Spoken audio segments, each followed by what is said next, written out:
안녕하세요. 고세훈입니다. 2024년 대비 강의. 저 같은 경우에는 이제 작년에 공무원 교육학을 시작했어요. 근데 원래 교육학을 강의한 지는 몇십 년이 됐지만 대학에서 강의를 오랫동안 했고, 그다음 이제 공무원 교육학 강의를 하기 전에는 임용 교육학을 강의했습니다. 지금도 임용 교육학은 계속 하고 있고요. 작년에 공무원 교육학을 몇 년 전부터 요청을 받다가 계속 리젝트를 하다가 이제 작년에 에듀윌에서 이제 공무원 교육학을 좀 강의하시면 좋겠다 해서 제가 작년에 강의를 시작했고, 이제 1년 사이클이 딱 지났어요. 작년 1년 동안 제 강의를 들었던 선생님들을 제가 공무원 칼리지 1기 선생님이라고 말씀을 드리는데, 올해 제 강의를 시작하는 선생님들은 공무원 칼리지 2기 선생님들이 됩니다. 1년의 강의를 한 다음에 제가 가지는 생각들이 여러 가지가 있긴 한데, 그런 여러 가지 생각들을 공무원 칼리지 2기 선생님들에게는 또 1기 강의에서 제가 가졌던 아쉬움이나 또 1기 강의에서 제가 이런 부분들은 좀 더 잘하면 좋았을 텐데 라는 그런 것들을 2기 선생님들에게도 좀 더 잘 보완을 해서 강의를 진행하려고 합니다. 학원의 요청도 있고 선생님들의 요청이 있어서 오늘 강의는 선생님들에게 이제 첫 강의인데, 강의 전에 1년 전체 커리큘럼을 좀 잠깐 설명을 하고요. 길게 설명은 하진 않을 생각입니다. 짧게 설명을 하고, 선생님들 중에는 이제 1년 강의를 이미 한번 들어서 올해 강의 어떤 강의쯤에 다시 한번 들어오면 좋겠다라고 이제 판단되는 선생님, 생각하는 선생님들도 계실 거고, 개인적으로 커리를 완전히 따라갈지 아니면 부분적으로 따라갈지 고민이 있을 거라고 생각이 들어요. 그래서 전체적으로 강의에 대한 설명을 잠깐 드리고, 그래서 강의 오리엔테이션이라고 생각해 주시고, 그리고 난 다음에 오늘부터 선생님들 가지고 계신 텍스트를 가지고 강의를 시작하도록 하겠습니다. 선생님들에게 나눠드린 2024년 ESC 고세훈 교육학 커리큘럼은 전체 크게 4가지로 구성되어 있습니다. 저의 커리큘럼은 노량진 전체 공무원 교육학에서 특별한 커리큘럼은 아니라고 생각해요. 대부분의 강의는 이론 강의를 가지고 있고, 그 다음 기출 문제, 그 다음 단원별 문제, 그 다음 실전 모의고사, 이렇게 기본적으로 구성되어 있는데, 저의 강의도 크게 다르지 않습니다. 이렇게 4가지로 구성되어 있습니다. 이제 특이한 건 7, 8월 강의를 이론 기본 강의라고 명명하고 있고요. 그 다음 9월, 10월 강의를 심화 강의라고 명명하고 있는데, 여기서 선생님들이 질문을 많이 해주십니다. 심화 강의에서는 뭘 다루길래 기본 강의와 차이가 있느냐라고 이야기하는데, 실제 선생님들이 가지고 계신 이 교과서를 보시면, 텍스트를 보시면 1년 내내 이제 이 교재를 가지고 선생님들이 쓰셔야 될 텐데, 이 책이 지금 대략 한 460페이지 정도 되는데 그렇게 많은 양은 아니에요. 다른 책들에 비해서는 큰 양은 아니고, 이번에는 훨씬 더 줄이려고 노력을 했는데 오히려 작년 책에 비해서 한 15페이지 정도 오히려 늘어나는 이상한 결과가 나오긴 했지만, 조금 부족한 부분들을 보완하다 보니까 좀 더 좀 늘어나긴 했는데, 전체적으로 내용들은 많이 줄어든 부분들이 있습니다. 사라진 부분도 존재하고요. 어쨌든 이 책을 2달 동안 선생님들하고 공부한다는 건 불가능에 가깝습니다.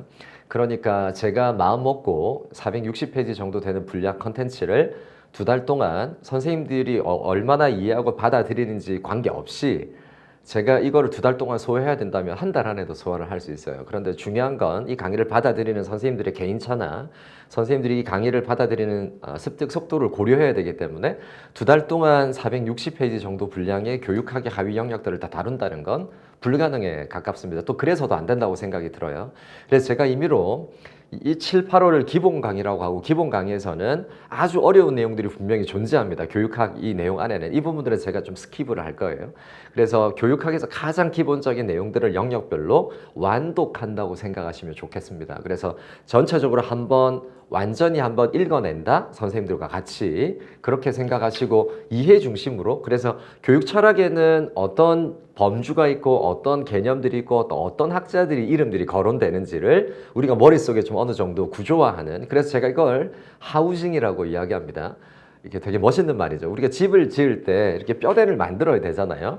기초 골격 구성을 잘 하지 못하면 건물이 무너집니다. 최근에 어떤 아파트 별명이 무슨 순살 아파트 이렇게 안에 뼈대가 없어가지고 그때 무너졌잖아요. 아직 준공 검사가 하기 전인데 아파트 지하 주차장이 무너져 버렸어요. 무너진 거 보니까 뼈대를 안 넣었어. 그래서 순살 아파트 이렇게 이야기하는데, 그래서 7, 8월에 교육학 강의는 선생님들 스스로가, 저도 그렇게 중점을 두고 강의를 하겠지만 뼈대를 만드는 과정이다. 그래서 하우징을 그래서 제가 선생님에게 제가 나중에 선생님 성함을 못 묻겠지만 제가 강의 때 이름을 많이 부르거든요. 그래서 직강이 안 나올 수도 있습니다. 이름을 자꾸 불러서 어쨌든 선생님 제가 이제 나중에 물어보겠지만 제가 교육심리학에는 어떤 범주가 있어요? 하면 선생님이 저한테 이제 8월 끝날 때쯤에는 교육심리학에는 크게 4가지 범주가 있습니다. 하나는 발달 영역, 그 다음 개인차 영역, 그 다음 학습이론 영역, 4번째 학습 동기. 요 4가지 범주가 있어요. 이렇게 이야기할 수 있어요. 이게 하우징이에요. 머릿속에 교육심리학 하면 어떤 범주가 있는지가 머릿속에 들어와 있는 거죠. 발달에는 무슨 발달이 있어요? 인지 발달이 있고요. 2번째 비인지 발달이 있습니다. 이게 하우징이 된 거죠.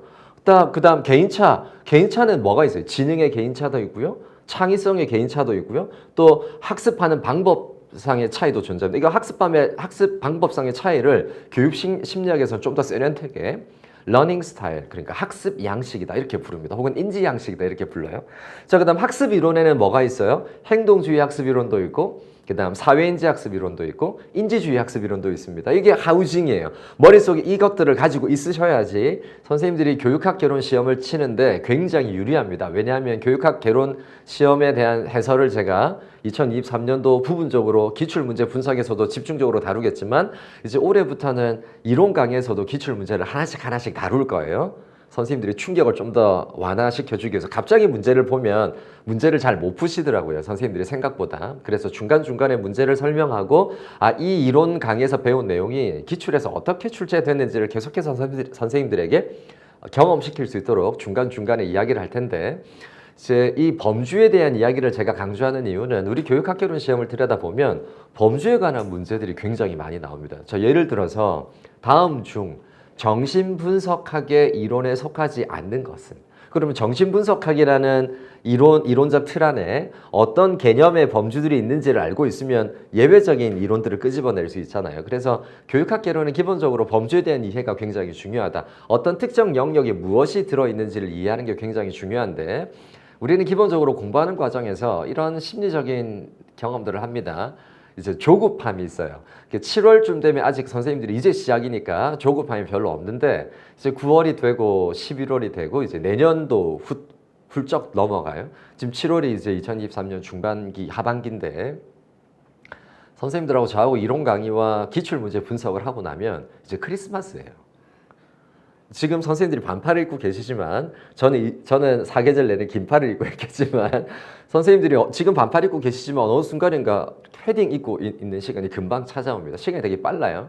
근데 기본적으로 공부하는 사람들이 가지는 게 조바심인데 성공하는 사람들의 특징은 조바심이 없어요. 그래서 자신의 계획에 따라서 매일매일 주어진 시간을 성실하게 하면 자연스럽게 선생님들이 원하는 결과들을 얻을 수 있습니다. 조바심을 내려놓고 매일매일 꾸준히 성실하게 나한테 주어진 10개월 혹은 11개월을 잘 이겨내겠다라는 마음으로 선생님들이 공부하시면 좋습니다. 그래서 제가 왜 이 이야기를 꺼내냐면 이 책을 보시면서 선생님들이 당장 뭘 할 거냐면 암기하려고 할 거예요. 그런데 암기는 기본적으로 이해를 전제하지 않고는 암기가 잘 되지 않습니다. 말 그대로 뼈대가 없으면 금방 무너져요. 그래서 암기를 한다고 하지만 선생님들이 실제 문제를 풀어보면 문제를 풀 수 있는 역량들이 떨어집니다. 그 이유가 뭐냐면 뼈대를 잘 만들지 못했고 뼈대를 만들고 난 다음에 자연스럽게 이해를 기반으로 내용들을 잘 구조화시켜 둬야 되는데 그걸 하지 못해요. 왜냐하면 그게 시간이 꽤 걸리거든요. 그러니까 뭔가 교육학을 강의 듣고 그 다음 공부는 열심히 하는데 스터디 카페에서 집에서 독서실에서 벌써 형광펜을 10개째를 쓰고 있는데도 암기가 안 되는 거예요. 왜냐하면 조급한 마음 때문이에요. 그래서 빨리 암기해야지. 그게 아니라 먼저 구조를 만들고 구조 안에 차곡차곡 개념들을 좀 넣는 과정이 필요합니다. 그래서 단계와 절차를 넘어가는 공부는 존재하지 않아요. 인생에서. 그게 시험뿐만 아니라 삶도 마찬가지입니다. 통행료가 있습니다. 반드시 어떤 절차를 거쳐야 돼요. 나는 이거 안 거치고 갔네? 나중에 더 큰 통행료를 내게 돼 있어요. 그래서 매 순간 나에게 주어지는 시간 또 나에게 주어지는 시험이라는 단계와 절차가 있다면 그 단계와 절차를 성실하게 통행료를 지불하면서 가셔야 돼요. 나중에 한꺼번에 통행료를 지불하려고 하면 되게 큰 돈이 필요합니다. 혹은 큰 비용이 필요해요. 그러니까 1년 동안을 단계와 절차를 거쳐서 잘 가면 1년 안에 짧은 시간 안에 선생님들이 원하는 결과를 얻을 수 있는데 이거 어떻게 하면 좀 빨리 갈 수 있을까라고 생각하면 그게 10년이 될 수도 있어요. 되게 무서운 이야기인데 그래서 단계와 절차를 거쳐서 지금은 좀 느리게 가지만 이 과정은 나중에 자연스럽게 속도가 붙게 될 거야 라고 믿고 자신의 공부를 믿고 따라오시면 좋겠다. 또 스스로 믿고 공부를 하시면 좋겠다 싶습니다. 그래서 7, 8월에는 암기보다는 선생님들에게 계속해서 이해를 시키기 위한 노력을 많이 할 거예요. 그래서 계속 선생님들에게 뼈대를 묻고 범주를 묻고 하우징을 하는 연습들을 할 거고요. 그래서 7, 8월에는 이 460페이지에 달하는 이 내용, 이 안에는 물론 그 뒤에 목차도 있고 색인도 있고 목차도 있고 이런 걸 빼고 나면 실제 내용은 한 430몇 페이지밖에 안 됩니다. 어쨌든 이 내용을 2달 동안 선생님들하고 완독한다는 마음으로 쭉 구조를 만드는 과정을 좀 거칠 거고요. 자, 그리고 난 다음에 이제 7, 8월이 지나면 금방 7, 8월이 끝날 텐데 9월부터는 이제 여기에서 조금 더 깊이 있게 다루지 못했던 내용들을 좀 더 끄집어내서 깊이 있게 다룰 겁니다. 그 다음 이제 올해 제가 처음으로 시도해 보던 건 9, 10월에 교육관계법 읽기를 시작할 겁니다. 그래서 매 시간 20분 정도나 15분 정도 시간을 따로 빼서 나중에 교육관계법을 한꺼번에 공부하는 게 아니라 매주 2번에 걸쳐서 우리가 강의를 하니까 매주 두 번에 거쳐서 교육관계법 읽기. 그러니까 말 그대로 교육관계법이 만약에 초등등 교육법이 가장 긴 교육법 중에 하나거든요. 그러면 이제 1조부터 60조까지 이제 하나씩 같이 읽어 나가는 거예요. 이제 이게 심화 강의에서 올해 처음으로 들어오는 커리큘럼입니다. 그래서 선생님들하고 교육관계법 읽기를 할 텐데 이번 2023년 6월 지방직 시험 이후로 제가 고민하고 생각했던 여러 가지 것들 중에 하나는 매년마다 국가직이든 지방직이든 예외 없이 2문제 혹은 3문제 이상의 교육관계법 문제가 출제되는데 나머지는 선생님들이 안 틀리는데 교육관계법에서 생각보다 많이 틀려요. 그래서 20문제 중에 비중은 10%지만 교육관계법이 그 10%가 당락을 결정할 수도 있는 아주 중요한 문제이기도 해서 올해는 시간이 좀 걸리더라도 선생님들하고 관계법 읽기를, 리딩을 조금 천천히 해나가면 좋겠다. 그래서 선생님들하고 7, 8월에는 하우징, 이해를 기반으로 완독을 해 나갈 거지만 9월, 10월부터는 이 텍스트에서 다루지 못했던 내용들을 좀 더 깊이 있게 다루고 그다음 교육관계법도 함께 읽어가면서 이론 강의, 교육학에 관련된 이론들을 좀 더 탄탄하게 아주 솔리드하게 단단하게 만드는 과정을 총 4개월에 걸쳐서 좀 만들어 나갈 생각입니다. 그래서 제 강의를 이미 작년부터 들었던 선생님들 중에는 1, 2월, 7, 8월 강의는 스킵하셔도 좋을 것 같고 하지만 9, 10월은 새로운 커리큘럼이 들어오기 때문에 교육관계법 읽기 같은 내용들이 있고 좀 더 심화된 내용들이 존재하니까 아마 7, 8월에 넘어가고 또 9월, 10월부터는 작년 강의를 들었다 하지만 7, 9월, 10월부터는 들어오셔도 좋겠다라고 생각이 듭니다. 그래서 기본 개념과 심화 개념을 7월부터 10월까지 선생님들하고 함께 정리할 거고요. 그래서 기본서는 있고 그 다음 9월, 10월에는 제가 교육관계법에 관련된 프린트는 매주마다 나눠드리고 함께 정리하는 시간을 갖겠습니다. 그리고 난 다음에 이제 우리가 11월부터는 이제 거의 문제 중심의 강의가 시작됩니다. 그래서 11월부터는 2016년부터 2023년까지 그런데 제가 작년에 썼던 책이 기출문제 분석집이 있어요. 올해 제가 리뉴얼 할 생각은 없습니다. 왜냐하면 2023년에 문제가 겨우 2문제인데 2023년 국가직 시험 문제 하나와 2023년 6월에 있었던 지방직 문제 모두 2개인데 그 2개 때문에 다시 책을 그 안에 넣고 다시 책을 만들어서 선생님들한테 사라고 하는 건 조금 이상하잖아요. 그래서 올해 있었던 2023년 4월 국가직 시험과 지방직 시험의 해설 수업 자료는 제가 따로 드리면 되고 작년에 제 강의를 따라왔던 선생님들 중에 기출문제 분석집을 가지고 계신 선생님들 그냥 그대로 쓰시면 됩니다. 그래서 그 텍스트를 그대로 사용할 거고 올해 출제된 문제는 제가 따로 수업 자료를 만들어서 선생님들에게 일종의 초록이죠. 초록본을 다시 제공해 드리는 걸로. 그래서 책을 다시 가지고 계신 분은 따로 살 필요가 없는 선생님들은 필요하겠지만 이미 가지고 계신 분들은 따로 구입할 필요가 없습니다. 그래서 11월과 12월에는 기출문제 분석을 선생님들하고 같이 해 나갈 거고요. 자, 그다음 이제 단원별 문제풀이는 내년 1, 2월입니다. 네, 그래서 영역별로 선생님들과 단원별 문제풀이를 이제 제가 구성하고 제가 만든 문제들이에요. 그래서 그 문제를 중심으로 단원별 문제풀이를 할 텐데 제가 작년에 썼던 단원별 문제풀이도 개인적으로 좀 아쉬운 측면들이 있어요. 그래서 그 부분들도 제가 리뉴얼을 하고 싶은데 리뉴얼에 따른 책을 새로 내는 건 아니고 작년에 그 교재를 가지고 계셨던 선생님들은 그 책을 그대로 쓰시고 제가 영역별로 문제를 조금씩 더 보완한 것들은 수업 자료로 선생님들에게 계속해서 매주마다 보완하는 방식으로 단원별 문제풀이를 진행하도록 하겠습니다. 자, 그리고 난 다음에 이제 마지막 커리큘럼은 실전 모의고사예요. 그래서 내년입니다. 내년 3월에 국가직을 위한 실전 모의고사를 모두 12회분을 진행이 되는데 작년하고 다르게는 올해 2회차 제가 공무원 교육학 강의에서는 단원별 문제풀이까지는 매주 2시간, 그러니까 2번을 강의, 모두 8시간을 강의하는데 이제 올해부터는 내년 국가직 시험을 위한 실전 모의고사는 매주 4시간만 한 번만 제가 시간을 쓰려고 합니다. 그래서 조금 시수가 줄어든다는 것 좀 기억해 주시면 좋을 것 같고, 그리고 국가직 시험을 보고 난 다음에 선생님들 중에는 이제 국가직 시험의 점수가 좋아서 국가직 2차 면접까지 쭉 가면 지방직 시험은 들을 수 없잖아요. 이제 그걸로 끝이 나는 거고, 원래 목표가 지방직인 선생님들은 국가직 시험은 일종의 테스트를 보고 그다음에 지방직까지 오시는 거니까 국가직 시험을 치고 난 다음에 한 2, 3주 정도의 휴식 시간이 있습니다. 그리고 난 다음에 이제 지방직을 위한 실전 모의고사 동일하게 일주일에 한 번 4시간만 시간을 들여서 선생님들과 모두 12회분 정도의 실전 모의고사를 풀고 지방직 시험을 대비할 수 있도록 그렇게 하겠습니다. 작년 같은 경우에는 제가 총정리 강의를 이제 실전 모의고사 때 같이 했었는데 총정리 강의는 제가 따로 시간을 빼기보다는 실전 모의고사를 강의하면서 그때그때 중요한 내용들을 정리하는 방식으로 강의를 진행하려고 합니다.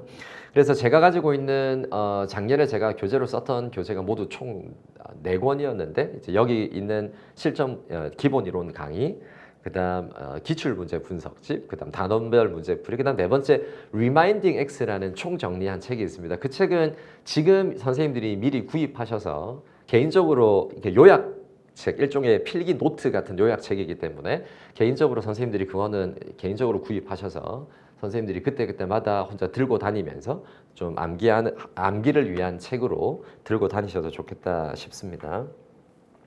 자, 이렇게 해서 선생님들하고 2024년 대비 커리큘럼이 작년하고 크게 달라진 건 없지만 조금 더 보완된 형식으로 내용으로 올해 1년 커리큘럼이 진행된다는 것 선생님들한테 말씀드리고 싶고요. 자, 그래서 밑에 보시면 국가직 트랙은 당연히 이제 이론 강의부터 실전까지 441, 그러니까 4개월 기본 강의, 그 다음 4개월은 문제풀이 중심의 강의, 마지막 1은 이제 실전 모의고사입니다. 지방직 트랙은 당연히 4411이 되겠죠. 기본 강의, 그 다음 문제풀이 중심의 강의, 그다음 실전 모의고사 한 번, 또 한 번의 지방직 대비를 위한 실전 모의고사 한 번, 이런 방식으로 강의가 진행이 된다. 이렇게 선생님들이 아시고 1년 전체 커리큘럼을 고려해서 내 공부가 어떻게 학습 계획이 이루어질지를 고려하셔서 공부하시면 좋겠다 싶습니다. 오늘 이제 2024년 대비 캘린더 상으로는 2023년인데 우리는 이제 내년 강의를 위하니까 2024년이라는 표현을 씁니다. 선생님들하고 이제 첫 개강을 오늘 열었는데 제가 매년 강의 때마다 이제 강의가 막상 시작되면 제가 딱히 특별한 이야기는 하지 않고 거의 그냥 강의만 해요. 그래서 때로는 좀 재미가 없을 수도 있습니다. 그래서 근데 이제 보통 개강 때 제가 이제 선생님들하고 시를 나누는데 올해는 어떤 시를 선생님들하고 나눌까 좀 고민을 하다가 또 제가 아주 좋아하는 시 중에 하나를 선생님들하고 잠깐 나누고 오늘 개강 멘트 혹은 오리엔테이션을 마무리하려고 합니다. 제가 잠깐 시를 읽어볼까요? 박노해라는 시인이 계신데요. 아직과 이미 사이라는 시를 쓰셨습니다. 이 내용을 보면 아직에 절망할 때 이미를 보아 문제 속에 들어있는 답안처럼 문제 속에 답안이 보이면 얼마나 좋을까요? 그렇죠? 문제 속에 들어있는 답안처럼 거울 속에 들어찬 해법처럼 현실 속에 이미 와 있는 미래를 아직 오지 않은 좋은 세상에 절망할 때 우리 속에 이미 와 있는 좋은 삶들을 보아 아직 피지 않은 꽃을 보기 위해선 먼저 허리 굽혀 흙과 뿌리를 보살피듯 우리 곁에 이미를 품고 길러야 해. 저 아득하고 먼 아직과 이미 사이를 하루하루 성실하게 몸으로 생활로 내가 먼저 좋은 세상을 살아내는 정말 닮고 싶은 좋은 사람, 푸른 희망의 사람이어야 해. 제가 아직과 이미 사이라는 시를 선생님들한테 개강에 함께 나누는 이유는 우리가 내년에 이제 신규 주무관으로 또 행정관으로 국가직 시험에서 합격을 하면 이제 대전 세종시에 있는 이제 교육부에 들어가서 일을 하실 거고요. 그다음 또 지방직 시험에 합격하시면 이제 지방에 있는 대학이나 또 중고등학교에 또 신규 주무관으로 선생님들이 일을 하게 되실 거예요.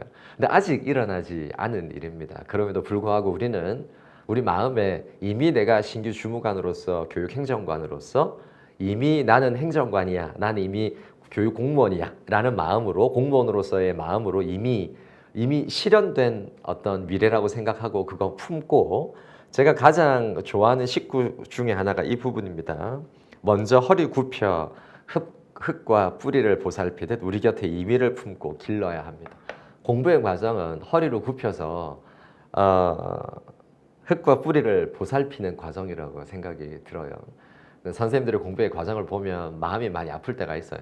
되게 막 힘들고 피곤해하고 또 공부할 것도 많고 외워야 할 것도 많고, 이 다섯 과목이라는 게 100분 안에 끝내는, 1년 동안 열심히 해서 100분 안에 끝내야 되는 일이잖아요. 근데 그럼에도 불구하고 매일매일 허리 굽혀서 흙과 뿌리를 살피듯이 선생님들이 무엇을 품고 공부하셔야 돼요? 이미를 품고, 아직 오지 않은 미래지만 이미 온 미래라고 생각하고, 그 아직과 이미 사이에서 선생님들이 절망을 생각하기보다는 희망을 생각하고 이미 온 미래를 가슴속에 품으면서 공부하시면 좋겠다 생각합니다. 저도 강의 매 순간순간마다 우리 선생님들이, 이 강의와 함께하는 선생님들이 내년에 이미 오게 될 푸른 희망을 가슴속에 품고 같이 공부하면서 선생님들 모두가 이 과정에서 성공하기를 기대하면서 저도 최선을 다해서 1년 동안을 선생님들과 성실하게 강의에 임하도록 하겠습니다.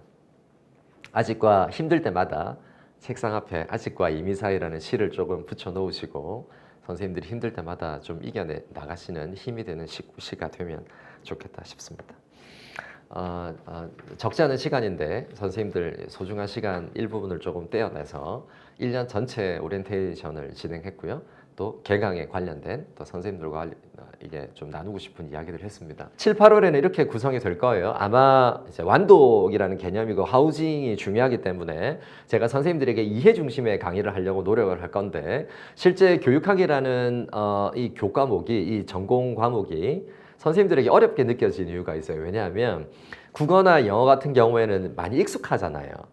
또 한국사도 이미 선생님들한테 어렵지 않은 과목입니다. 그런데 선생님들이 어렵게 생각하는 과목이 행정법이랑 그다음 이제 교육학인데, 둘의 공통점은 평소에 우리가 사용하는 언어를 쓰지 않아요. 굉장히 어려운 단어를 많이 쓰고 있습니다. 그래서 어려운 단어들이 우리가 이 교육학을 공부하고 접근하는데 좀 어렵게 만드는 부분이어서 제가 가능하면 단어를 좀 더 쉽게 많이 설명하면서 갈 거예요. 이제 그런 측면들은 선생님들이 너무 걱정하지 않으셨으면 좋겠고, 7, 8월 동안 교육학을 처음 공부하는 선생님들은 교육학의 언어에 익숙하게 되기 위한 노력들을 좀 하시면 좋겠다 싶습니다. 그래서 우리가 평소에 잘 쓰지 않는 단어들이, 개념들이 교육학에서 많이 사용되기 때문에, 그래서 선생님들이 이 언어에 좀 더 익숙해질 수 있도록 제가 좀 더 이해 중심의 강의를 위해서 좀 많이 설명할 수 있는 강의를 할 거고요.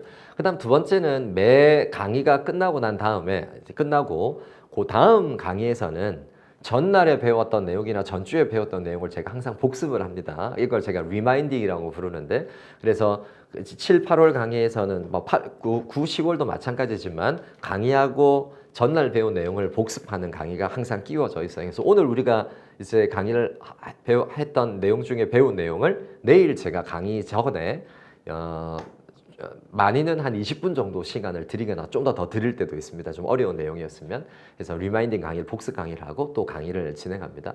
그래서 전체적으로 선생님들에게 그날 배웠던 내용을 그날 복습하는 게 더 좋겠다라고 판단이 되면 조금 시간이 바뀌긴 하겠지만, 기본적으로 7, 8월 동안은 배우고 복습 강의, 또 기존 진도, 복습 강의, 진도 이런 방식으로. 그러면 리마인딩 강의는 어떻게 하느냐? 제가 수업 자료를 선생님들에게 매주마다 나누어 드려요. 그럼 내일 아침에 선생님들에게 수업 자료가 있을 거예요. 그럼 그걸 함께 정리하고 그다음 또 진도를 나가는 방식으로 2달 동안 이제 요 책을 한번 완독하는 걸 목표로 처음부터 마지막까지. 단 교육 통계와 연구는 제가 7, 8월 기본 강의에서는 다루지 않습니다.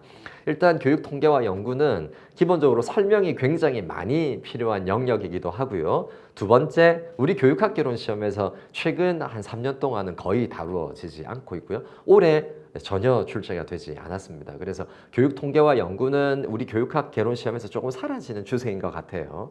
그래서 교육 통계 연구는 8, 9, 10월에 심화 강의 때 제가 짧게 설명을 할 거고 7, 8월 기본 강의에서는 교육 통계와 연구를 다루지 않습니다. 그래서 가장 기본적인 영역들을 처음부터 끝까지 교육관계법까지 한번 읽어보는 강의다 이렇게 생각하시면서 제가 말씀드린 것처럼 어디에 집중을 해라? 그러니까 교육학의 내용의 이해를 기반으로 전체적으로 범주별로 영역별로 어떤 범주와 내용들을 가지고 있는지를 좀 집중을 하시면서 따라오시면 좋겠다 싶습니다.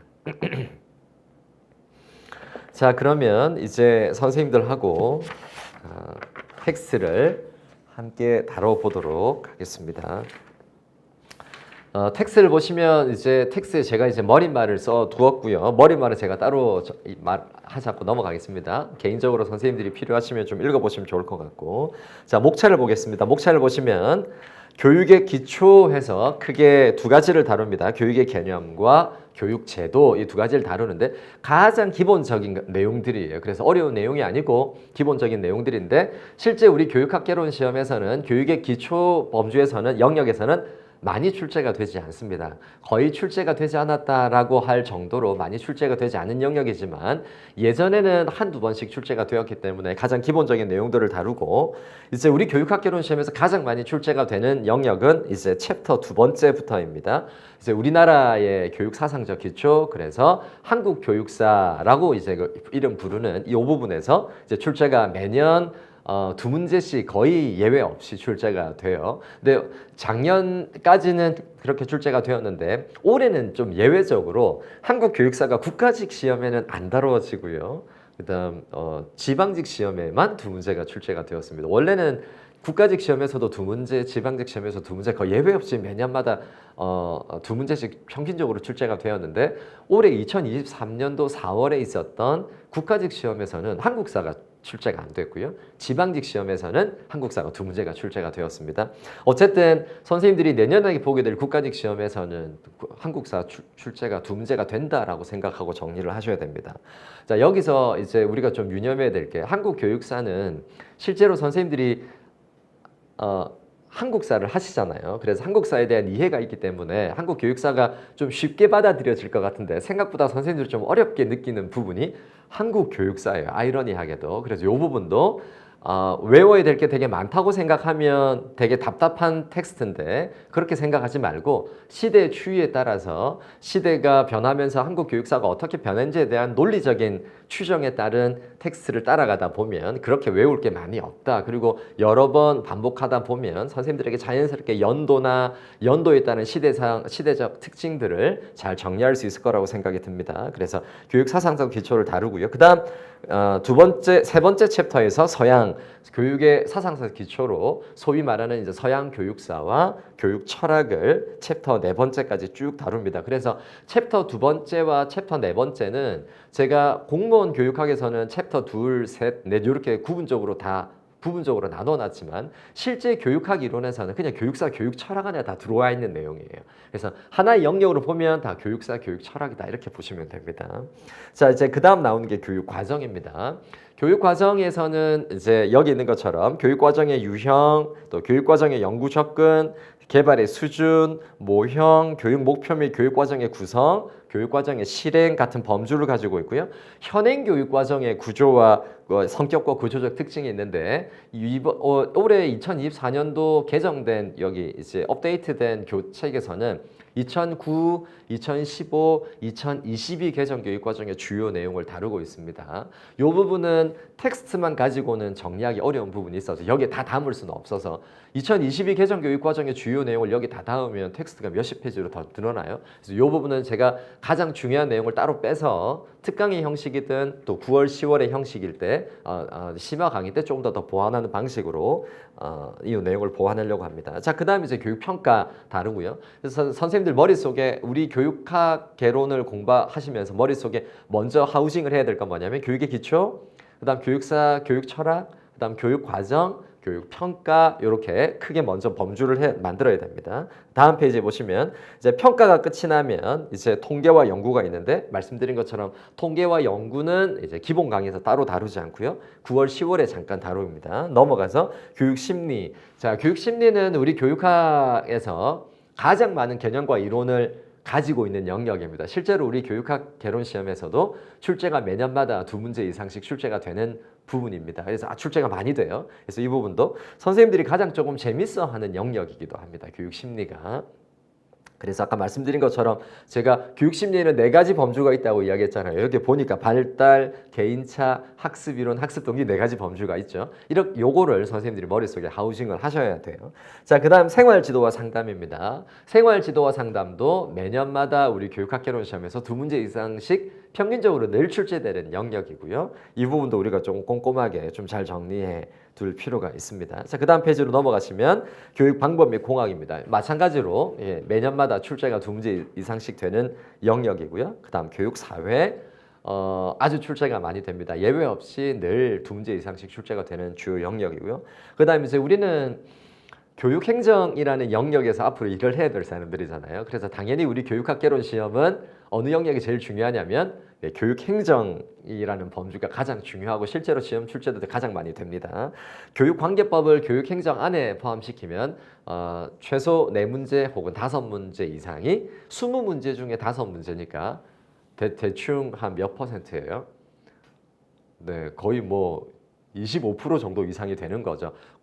한 쿼터를 이 교육행정이나 관계법이 포함시키기 문제가 출제되기 때문에 행정은 좀 꼼꼼하게 좀 잘 정리해 둘 필요가 있고, 선생님들이 가장 어렵게 느껴지는 영역 2가지를 뽑자면 한국교육사 그리고 교육행정입니다. 관계법 포함해서 이 2 영역을 선생님들이 가장 좀 어렵게 느껴요. 왜? 이유는 여러 가지가 있는데 암기할 게 좀 많아요. 그리고 우리한테 익숙하지 않은 언어들이 여기에 많이 있기 때문에 한국 교육사는 뭐 더 익숙하지 않습니다. 그렇죠.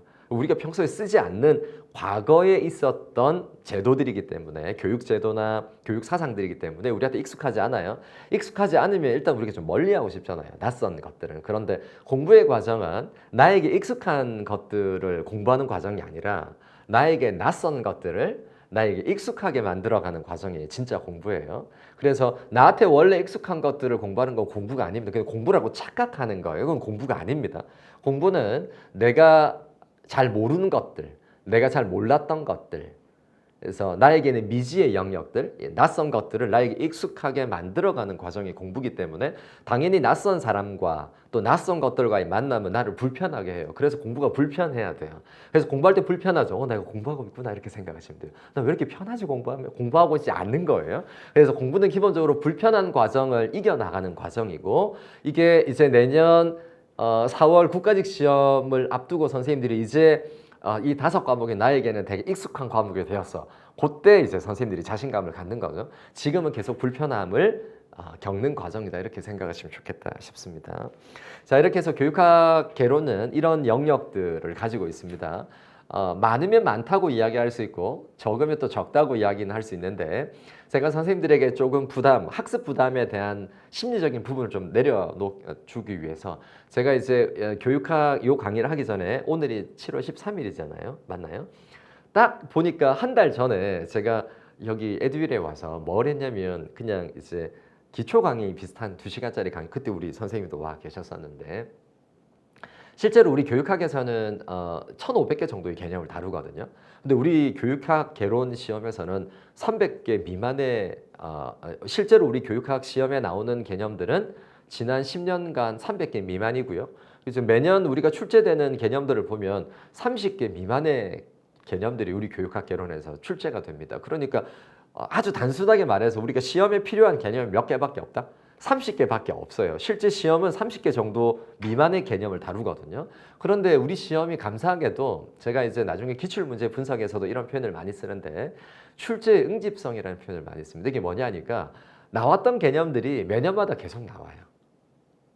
그러니까 기출문제 분석이나 기출문제 변형을 많이 풀어보는 것, 또 그 개념을 기본적으로 먼저 이해한 다음에 기출문제 분석을 좀 더 꼼꼼하게 들여다보는 거 굉장히 좋은 공부라고 생각들어요. 왜냐하면 우리 시험이 출제 응집성이나 계속성 때문에 출제됐던 것들이 계속 나오는데 일례로 2022년도 국가직 시험에 나왔던 어떤 학자가 2023년도 올해 지방직 시험에 출제가 되었고요.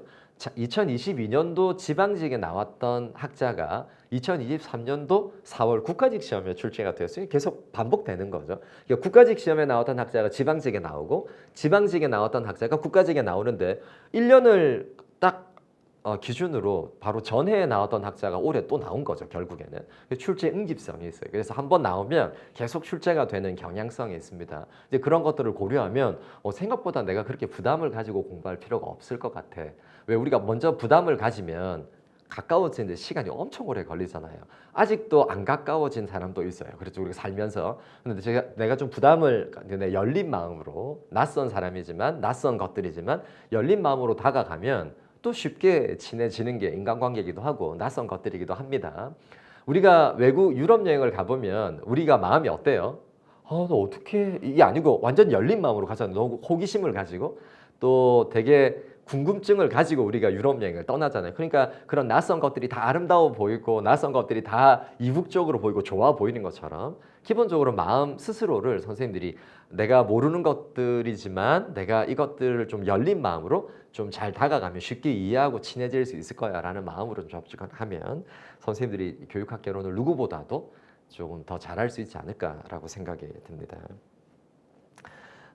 첫 개강이라 제가 오리엔테이션뿐만 아니라 강의, 그다음 강의 전반에 걸쳐서 조금 여러 가지 이야기들을 조금 나누었었습니다. 그래서 선생님들하고 이제 바로 이제 다음 시간부터 교육학 개론 텍스트를 교육의 기초부터 하나씩 좀 들여다보도록 하겠습니다. 시간이 좀 애매하긴 한데 시작하기도 애매하고 마치기도 애매하지만 차라리 마치는 게 좋겠다 싶어서 1교시는 여기서 마무리를 하고 2교시부터 선생님들하고 이제 텍스트를 다루도록 하겠습니다.